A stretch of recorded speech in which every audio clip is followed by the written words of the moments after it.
నమస్తే, మీరు చూస్తున్నారు news on face. Welcome to top news of the day. Donald Trump అమెరికాతో కుదిరించుకున్న వాణిజ్య ఒప్పందాల నుంచి వెనక్కి తగ్గాలని చూసే దేశాలకు మాస్ వార్నింగ్ ఇస్తూ గేమ్స్ వద్దు జాగ్రత్త అంటూ తీవ్ర హెచ్చరికలు జారీ చేశారు. టారిఫ్ల విధింపులపై అధ్యక్షుడికి ఉన్న విస్తృత అధికారాలను supreme court of the United states 6-3 మెజారిటీతో కొట్టివేస్తూ పన్నులు విధించే అధికారం కేవలం కాంగ్రెస్ కే చెందుతుందని స్పష్టం చేసింది. దీనికి ప్రతిస్పందనగా ట్రంప్ 1974 ట్రేడ్ యాక్ట్ లోని సెక్షన్ 122 కింద ప్రపంచవ్యాప్తంగా దిగుమతులపై 15% తాత్కాలిక సుంకం 150 రోజుల పాటు అమలు చేస్తామని ప్రకటించారు. ఏ దేశమైనా అమెరికాతో చేసుకున్న డీల్స్ నుంచి వెనక్కి తగ్గితే ప్రస్తుత తారీఫ్ల కంటే చాలా ఎక్కువ సుంకాలు, లైసెన్స్ ఫీజులు విధిస్తామని హెచ్చరించడంతో యుఎస్-EU వాణిజ్య ఒప్పందంపై అనిశ్చితి నెలకొంది. రేవంత్ రెడ్డి ప్రభుత్వం తెలంగాణ ప్రభుత్వ ఉద్యోగాలు, పెన్షనర్లకు శుభవార్త ప్రకటిస్తూ 2 కీలక సంక్షేమ పథకాలకు కేబినెట్ ఆమోదం తెలిపింది.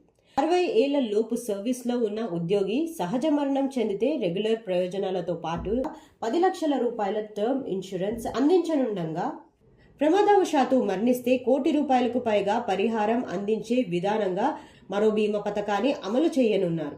ఈ బీమాలకు ఉద్యోగాల నుంచి ఎలాంటి ప్రీమియం వసూలు చేయబోమని ప్రభుత్వం స్పష్టం చేసింది. అలాగే క్యాష్లెస్ ఎంప్లాయీస్ హెల్త్ స్కీమ్కు గ్రీన్ సిగ్నల్ ఇస్తూ ఉద్యోగాలు తన మూల వేతనం నుంచి 1.5% చెల్లించగా అంతే మొత్తాన్ని ప్రభుత్వం జమ చేసే విధంగా ట్రస్ట్ ఏర్పాటు చేసి రాష్ట్రంలో 652 ఆసుపత్రిలో నగదు రహితం వైద్యం అందించనున్నారు. లబ్ధిదారులందరికీ డిజిటల్ హెల్త్ కార్డులు జారీ చేశారు. ఈ నిర్ణయాలతో సుమారు 7.56 లక్షల మంది ఉద్యోగాలు, పెన్షనర్లు మరియు వారి కుటుంబ సభ్యులు కలిపి 17 లక్షల మందికి పైగా లాభం చేకూరనుంది. ఆంధ్రప్రదేశ్ ముఖ్యమంత్రి ఎన్ చంద్రబాబు నాయుడు ప్రభుత్వ యంత్రాంగంలో జవాబుదారీత్వం పెంచేందుకు కీలక నిర్ణయం తీసుకొని ఇకపై ఉద్యోగాల పనితీరు ఆధారంగా వెయిటేజ్ ఇవ్వాలని, ప్రతి నెల ఉత్తమంగా పనిచేసే వారికి అభినందన లెక్కలు పంపించి వాటిని సర్వీస్ రికార్డులో నమోదు చేయాలని ఆదేశించారు. ఆర్టీజీఎస్ నుంచి ఉన్నతాధికారులతో సమీక్ష నిర్వహించిన ముఖ్యమంత్రి రెవెన్యూ శాఖకు ఉన్న చెడ్డ పేరు పోయేలా ఫ్రెష్ లుక్ తీసుకురావాలని, రీసర్వే ద్వారా భూ వివాదాలకు శాశ్వత పరిష్కారం చూపాలని స్పష్టం చేశారు. ఆసుపత్రిలో డాక్టర్ల కొరత లేకుండా చూడాలని, పరిశుద్ధ్యపై ప్రత్యేక దృష్టి పెట్టాలని, దేవాలయాల్లో భక్తులకు మెరుగైన సౌకర్యాలు కల్పించాలని సూచించారు. టెక్నాలజీ ఆధారిత ప్రభుత్వ సేవలపై ప్రజలకి అవగాహన కల్పించేందుకు మీ సేవా కేంద్రాలు, డ్వాక్రా సంఘాల ద్వారా ప్రత్యేక కార్యాచరణ రూపొందాలని అధికారులకు దిశానిర్దేశం చేశారు. నారా లోకేష్ ఇచ్చిన ఆత్మీయ విందు రాజకీయాలకు అతీతంగా నవ్వులు పూయించిన ప్రత్యేక సమావేశంగా మారింది. శ్రీకాకుళం, విజయనగరం పార్లమెంట్ పరిధిలోని ప్రజాప్రతినిధులు కుటుంబ సమేతంగా ఉండవల్లిలో జరిగిన ఈ కార్యక్రమానికి హాజరయ్యారు. తన నియోజకవర్గం మంగళగిరి చేనేతను ప్రస్తావించిన లోకేష్ కు శ్రీకాకుళం నేతలు సరదాగా పొండూరు ఖాదీ పంచలు బహుకరించి కౌంటర్ ఇవ్వడం ఆసక్తికరంగా మారింది. గత వినతులపై పురోగతి నివేదికలు అందించిన లోకేష్ అనంతరం నేతల కుటుంబ సభ్యులకు మంగళగిరి పట్టు చీరలు బహుమతిగా ఇచ్చారు.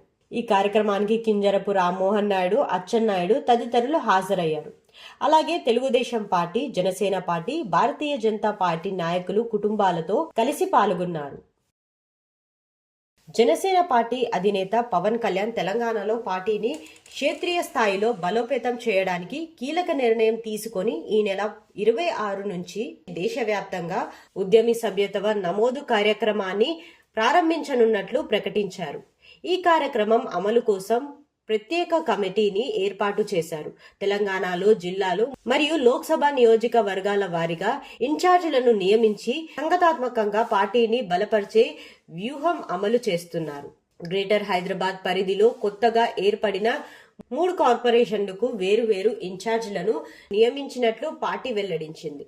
ఉపాధ్యక్షుడు బొంగనూరి మహేందర్, రాష్ట్ర ఇన్ఛార్జ్ ఎన్ శేఖర్ గౌడ్ సహా పలువురు నేతలు రాష్ట్ర స్థాయిలో పర్యవేక్షణ చేస్తారని, పార్లమెంట్ పరిధిలో సభ్యత్వ నమోదు కార్యక్రమాల బాధ్యతలను స్థానియ నాయకులకు అప్పగించినట్లు పార్టీ ప్రకటనలో తెలిపింది. ఇలాంటి మరెన్నో తాజా వార్తల కోసం వెంటనే మా ఛానల్ని సబ్స్క్రైబ్ చేసుకొని పక్కకున్న బెల్ ఐకాన్ ఆన్ చేసుకోండి. అలాగే డిస్క్రిప్షన్ బాక్స్లో news on fees WhatsApp channel యొక్క లింక్ని ప్రొవైడ్ చేశాం. వెంటనే ఫాలో అవ్వండి. Thank you.